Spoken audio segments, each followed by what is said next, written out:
Hello, everyone. I wanted to very briefly go over some of the databases that we have available to us through the El Camino College Library. So if you just go onto elcamino.edu, you can just search library and click on the first link.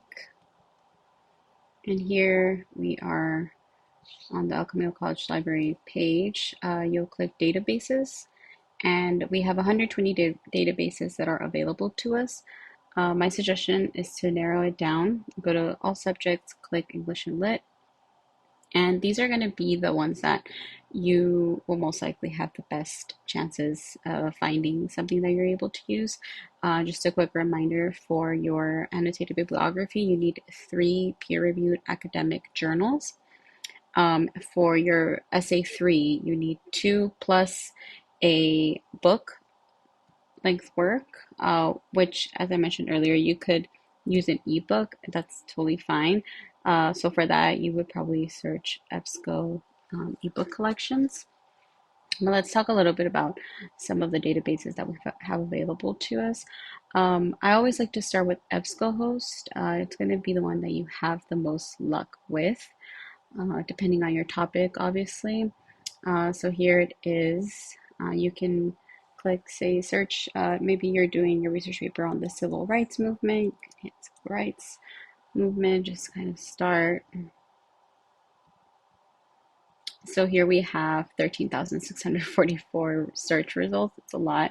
So you do want to make sure that you refine those searches to only include academic journals.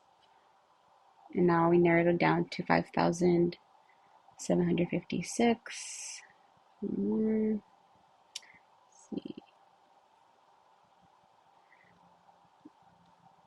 Okay, so and you also want to limit it to peer reviewed. Okay, so those are the two things that you want to make sure you click. That way, it's already filtered, and you know that the articles that you are receiving are going to be peer reviewed and academic journals. So that's one way to kind of start your search. So say you want to use this one. So we want to make sure that it is more than 5 pages, which unfortunately this one is not. So you want to probably click on the next one. Let's see. So this one's above 5 pages. So these are things that you want to check as you're doing your research. Sometimes you'll see that they have an abstract that's really useful, specifically when you're, going through more than a few articles.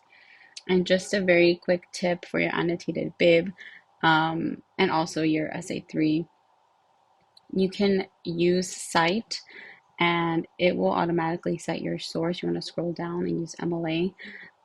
This is a nice starting point, but you do want to make sure that you double check it.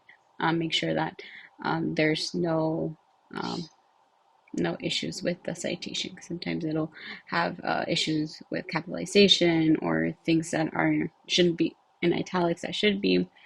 So that's one tip. If we go to a different one, let's go to our databases.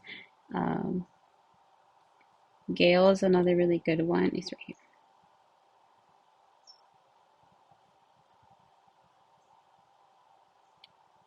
It's loading. And so, like I said, depending on your topic, sometimes you'll find that some topics um, will give you, some databases will give you more results than others. So just kind of play around with a few. Say you're researching maybe the women's rights movement.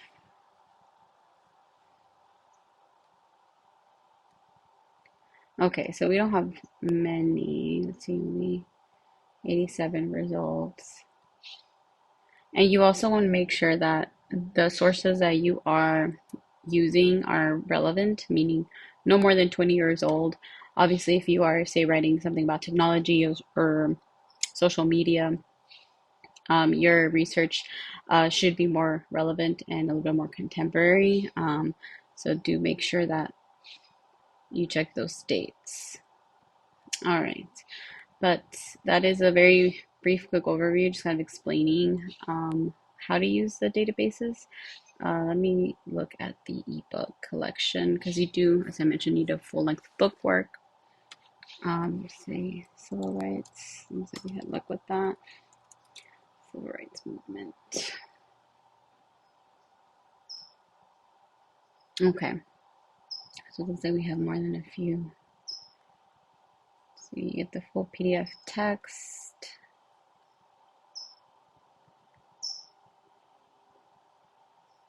All right, so there it is.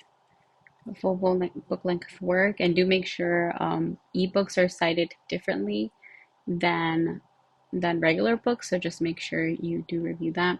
One of the tips that I always give my students is to check out Purdue OWL. 1 second. So Purdue OWL is a great resource when it comes to anything MLA, and it'll show you how to cite an ebook. Maybe I'll do a quick Google Doc so I can just kind of give you guys the overview. But yeah, that's pretty much it. If you guys have any questions, I know this is a lot, feel free to contact me and we can set up a Zoom session if needed. Thank you.